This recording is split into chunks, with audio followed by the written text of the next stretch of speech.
Music mogul Sean "Diddy" Combs has found himself in serious trouble since he was arrested in Manhattan, facing accusations of human trafficking and racketeering. Diddy, once synonymous with glitzy events and iconic parties, is now wrapped up in legal battles over multiple allegations of repeated misconduct. The one thing people can't stop talking about is Diddy's parties. What exactly was so horrific about these events that it has left hundreds traumatized? Join us today as we tell you what really happened at Diddy's parties. 1. Diddy's famous white parties. Back in the early 2000s, Diddy's name was synonymous with the annual White Party, an event that everyone wanted to attend. Hosted in the Hamptons, it was a who's who of Hollywood and beyond. However, recent allegations have cast a shadow over those glamorous events as disturbing details emerge about his other, more private parties. Prosecutors allege that he also held these super exclusive events dubbed freak-offs, where female guests and male prostitutes were given drugs and forced into performing intercourse, all while Diddy watched. These accusations have stirred up fresh concerns about what might have been happening behind closed doors at some of Diddy's other parties. While the A-listers were often seen mingling at the main events, it's now claimed that the real, more explicit partying took place in back rooms, away from the cameras. And we're wondering, is that what the white parties were always about? In a 2002 interview with Conan O'Brien, Diddy reportedly gave a glimpse into his idea of what makes a party successful, saying that if women didn't have what they needed, hinting at drinks or perhaps more, they'd leave. He even joked that you needed locks on the doors, calling the vibe a bit kinky. So, who exactly attended Diddy's parties? Honestly, it's easier to ask who didn't. Practically every big name from the early 2000s was snapped at one of his events. Think Leonardo DiCaprio, Jennifer Lopez, Jay-Z, and even Martha Stewart. These parties were a unique mess of celebrity culture, and many attendees spanned different industries and levels of fame, from movie stars like Jamie Foxx to fashion icons like Vera Wang. It was all the elite of America under one roof, so non-celebrities also found their way onto the guest list as the wealthy, mostly white Hampton crowd mingled with hip-hop royalty. A 90s party photographer, Johnny Nunez, reportedly reminisced that Diddy introduced black music to an audience that had likely only heard mainstream radio hits before showing up to his events. 2. His life was a movie. The parties were larger-than-life spectacles to the point where Diddy would make little films about them. From 1998 to 2009, Diddy's White Party became a staple in the Hamptons, known for its exclusive white-only dress code and its unique ability to blend old money types with the fresh faces of hip-hop. In a 1999 interview, Diddy said his events were about breaking down barriers, uniting different racial and generational groups. One notable example, billionaire Ron Perlman chatting with Jay-Z, who hadn't yet reached the pinnacle of his business success. Diddy even likened himself to the fictional character from F. Scott Fitzgerald's iconic novel, reportedly saying, "I am the Great Gatsby." Diddy's flair for the dramatic shined through at these events. Take the 2004 White Party, where he made a grand entrance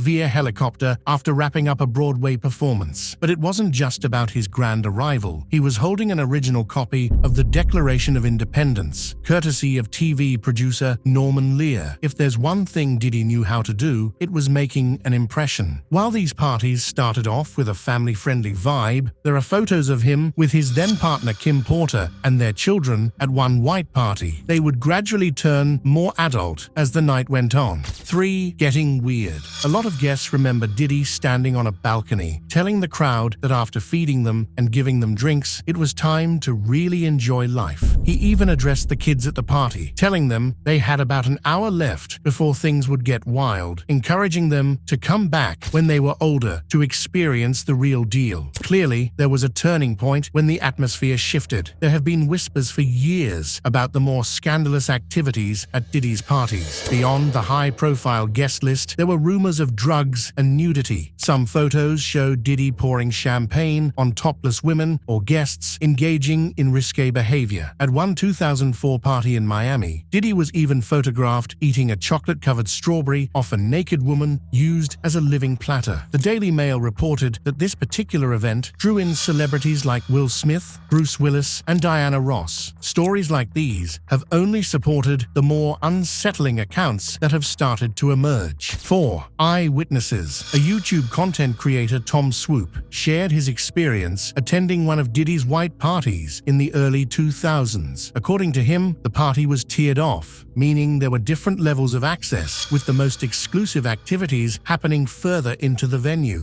He claimed there were plenty of drugs and people openly engaging in intimate activity. The craziest thing is it's all been caught on tape. In one particularly chilling account, a drug dealer said that he sold Diddy cocaine during a party at his Hamptons home. According to the dealer, Diddy answered the door in nothing but a robe and led him into a bedroom where things quickly took a strange turn. The dealer claimed that bizarre things began happening in the back rooms, including intimate activities between male celebrities. The parties, according to him, had areas reserved for Diddy's inner circle, where prostitutes and illicit substances like ketamine and GHB were openly being offered. The maids were required to carry substances on them at all times. In the documentary, The Downfall of Diddy, the indictment, produced by TMZ, LaJoyce Brookshire, a former publicity director for Bad Boy Entertainment, explained that while she never personally witnessed anything illegal, she was always on guard, noting that once the alcohol started flowing and people began doing drugs behind closed doors, things could easily take a darker turn. Something always told her to leave before things could get worse. 5. Celebrity accomplices. Over the years, Diddy's parties have been shrouded in mystery, with few willing to spill the details. One notable exception is Ashton Kutcher, who co-hosted Diddy's famous White Party in 2009. During a 2019 episode of Hot Ones, Kutcher was asked if he had any wild stories from Diddy's parties. He humorously dodged the question, saying he had plenty of stories, but none he could share publicly, making it clear there was more than met the eye at these events. Kutcher and his wife are now being said to have been business partners in Diddy's child trafficking ring. It was this same business that brought in the likes of 15-year-old Justin Bieber to these parties for all the partygoers to abuse. The irony of it all is Ashton Kutcher is an open advocate against child abuse. Meanwhile, rapper 50 Cent hasn't been shy about keeping his distance from Diddy's social circle. He has always said he had deliberately avoided attending Diddy's parties for years, citing an uncomfortable atmosphere that he didn't want to be part of. His words suggested that there was a certain energy at these gatherings that many found unsettling. Khloe Kardashian also touched on the wild nature of Diddy's parties during an episode of Keeping Up with the Kardashians in 2014. She described one event where she partied alongside Justin Bieber and French Montana, recalling that a large number of the guests were butt naked. It seems that things could get pretty out of hand when the night wore on. 6. Usher and Justin Bieber.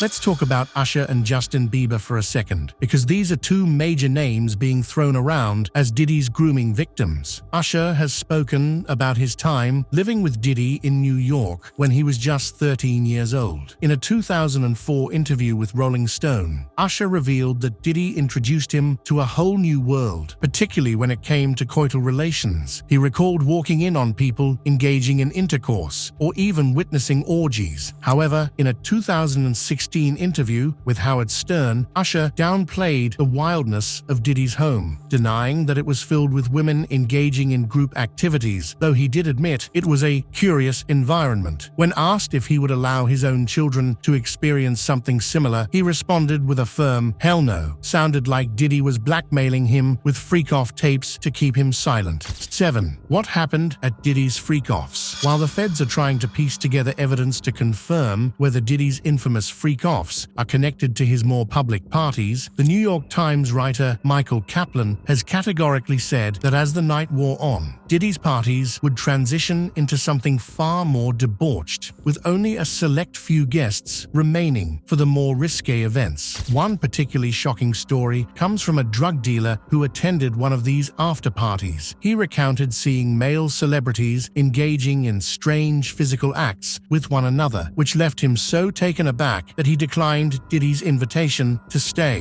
While Diddy himself was not involved in these acts, the dealer's account paints a picture of a party scene that was much darker than what the public was led to believe. According to the indictment against Diddy, the freak-offs were elaborate nude performances orchestrated by Diddy himself. These events often took place in luxury hotels rather than at his home, with Diddy allegedly providing a variety of drugs to keep the participants compliant. Prosecutors have detailed how Diddy would not only direct and watch these acts, but also masturbate and record the proceedings, using the footage to blackmail the participants into silence. Cassie Ventura, Diddy's ex-girlfriend, has also provided disturbing details about these events, describing how after the freak-offs, both Diddy and the participants would receive IV fluids to recover from the strain of drug use and physical activity. She also recounted how items like narcotics, over 1,000 bottles of baby oil, and lubricant were seized from Diddy's homes in Los Angeles and Miami as part of the investigation. The indictment further accuses Diddy of physically abusing victims during these events, often leaving them with injuries that took days or weeks to heal. A source close to Leonardo DiCaprio, who was rumored to have attended some of Diddy's parties in the early 2000s, clarified that these events were just your typical big house parties, not the freak-offs described in the indictment, but then again, not everyone was invited to stay back. 8. The inside scoop. A former attendee at one of P. Diddy's infamous parties recently shared some unsettling details, shedding light on the wild and bizarre behavior that went down at these gatherings. Tanya, who had been to one of these notorious events, gave a first-hand account of the experience, which was a mix of surreal and downright shocking. From the moment she arrived, the atmosphere was intense. Tanya explained how tight the security was, with all guests required to surrender their phones. To prevent anyone from sneaking photos or videos, their phones were sealed in bubble-wrapped cases. She recalled, "You couldn't just waltz into the main house. You had to be handpicked. Once selected, those allowed inside the more exclusive areas of the party were given white shoes, signaling that they had permission to enter." This level of exclusivity set the stage for what would become an unforgettable night. Tanya mentioned being approached by one of Diddy's sons, who extended the invitation to join the private part of the event. She made it clear that not everyone had access, saying, "You had to be chosen to get inside." As she stepped inside, the scene was chaotic. Blasting house music made it hard to think, let alone hear anyone clearly, and the place was filled with partygoers who were completely out of control. Tania painted a picture of a party straight out of a wild movie. People skinny, dipping in the pool, others drinking mimosas, and nudity everywhere. "It was something you'd only expect to see in a movie," she recalled, adding that the overall atmosphere felt surreal. But one of the most bizarre things that stood out to Tanya were the little people at the party, all dressed up like Harold Juku dolls, complete with red lipstick. She described them as almost out of place, adding that it seemed like some sort of fetish was at play. She remembered thinking, why would they be here at 7 o'clock in the morning with all these grown people? It felt off, but in the middle of the madness, it was just another odd detail. Tanya also noticed a bunch of Instagram models milling about, and even had a brief encounter with Diddy himself. She recounted how Diddy casually approached her, starting a conversation about a potential trip to Cuba. Although their conversation seemed harmless, the rest of the party had her on edge as she noticed some of the other guests engaging in explicit activities, which added to her discomfort. In a separate incident, comedian Jeff Wittek opened up about his own wild experience at one of Diddy's parties during an episode of his podcast, Jeff FM. He revealed that he was invited to one of the rapper's Miami Mansion events when he was just 20 years old, after meeting someone who had filmed a music video with Diddy. Wittek admitted that he had no idea what he was walking into. Expecting a more laid-back vibe at what was billed as a lingerie party in 2010, he was in for a shock. Wittek laughed about how he showed up wearing a polo shirt, completely unprepared for what was going on around him. The comedian recalled seeing things he wasn't ready for, like live debauchery happening right in front of him. He admitted, "That was the first time I saw anything like that in my life," but made it clear that he didn't participate in the madness. Instead, he spent most of the night drinking heavily, just trying to process the insanity around him. 9. Diddy's bodyguard speaks out. In the aftermath of Diddy's recent legal troubles, more stories from those who worked closely with him have started to emerge. One of the most shocking came from Gene Deal, Diddy's former bodyguard. In an interview on the Art of Dialogue podcast, Deal opened up about some of the darker sides of Diddy's infamous freak-offs and even hinted at the involvement of high-profile figures. Deal revealed that Diddy kept tapes of politicians participating in these outrageous events, suggesting that his recent arrest for child trafficking and racketeering might be connected to a much bigger scandal in New York City politics. He pointed out that Diddy's legal issues are likely part of a more extensive web, saying, "This is all bigger than Diddy." He hinted that Diddy's parties involved celebrities and other big names, which raises the stakes even higher. When asked if he thought there were any well-known people caught on the alleged tapes, Deal's response was telling. He remarked, "Diddy gave celebrity parties, so what do you think?" He also drew attention to the fact that Diddy's arrest happened in New York, even though accusations of criminal behavior had surfaced in other places, including California. Deal hinted that there might be some connections to resignations and corruption among officials in the Big Apple, though he didn't dive into specifics. But the bodyguard's revelations didn't stop there. He also shared his belief that Diddy's darker tendencies were learned behavior. Deal claimed that the mogul had been a victim of powerful figures in the music industry early in his career, leading him to perpetuate the same harmful actions later on. Puff wasn't born a monster, he was made into one, Deal explained, suggesting that Diddy's arrest was the result of years of built-up karma. Deal ended his interview by calling the rapper's legal troubles one of the greatest tragedies in hip-hop history, believing that the downfall of such a massive figure in the industry would have ripple effects for years to come. 10. The court case timeline.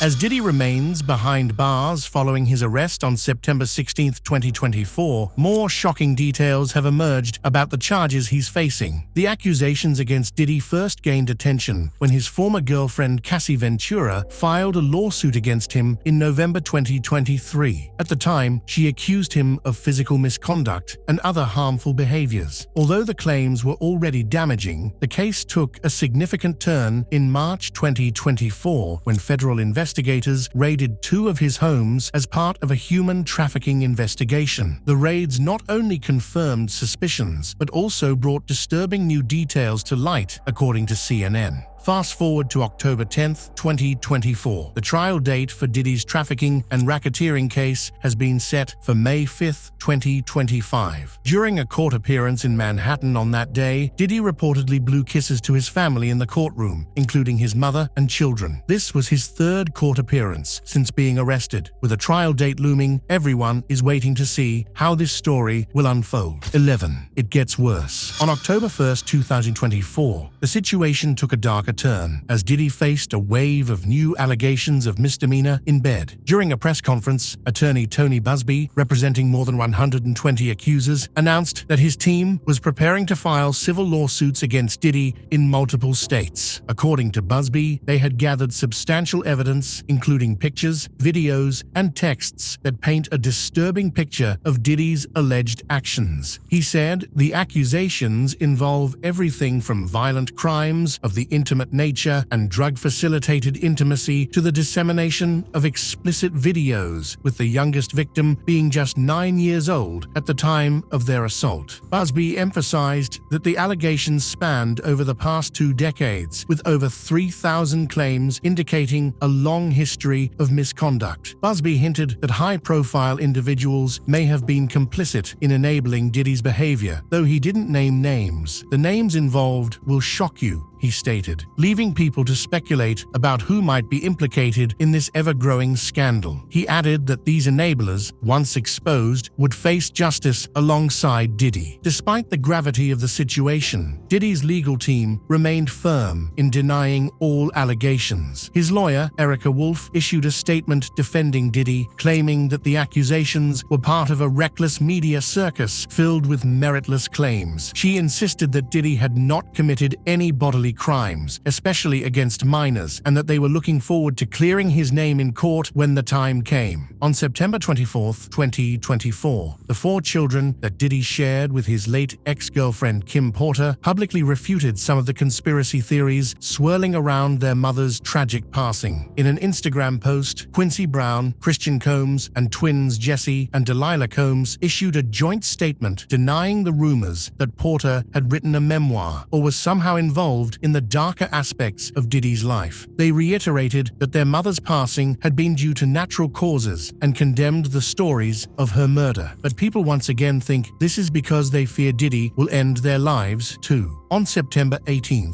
2024, Diddy was repeatedly denied bail, despite his lawyer offering a variety of measures to ease the judge's concerns about potential witness tampering. According to CNN, Diddy's legal team even suggested placing him under house arrest, limiting his visitors to only family, and offering a whopping $50 million bond, along with weekly drug tests. None of these offers convinced the judge, however, and Diddy remains in custody at the Special Housing Unit in Brooklyn's Metropolitan Detention Center. His next court appearance is scheduled for October 9, 2024, where his lawyers will once again try to appeal the bail ruling. 12. How did we get here? One of the most shocking parts of the case was revealed on September 17, 2024, when details from the indictment were published by various media outlets, including Page 6. The documents laid out the nature of Diddy's so-called freak-offs. This is when it was proved that Diddy recorded the sessions for blackmail purposes. The indictment claimed Diddy orchestrated these performances, directing, all while capturing the scenes on video. According to the indictment, these sessions were so extreme that the women involved would need IV fluids afterward to recover from both the physical exhaustion and drug use. During the March 2024 raid, authorities also discovered an arsenal of weapons, including AR-15 rifles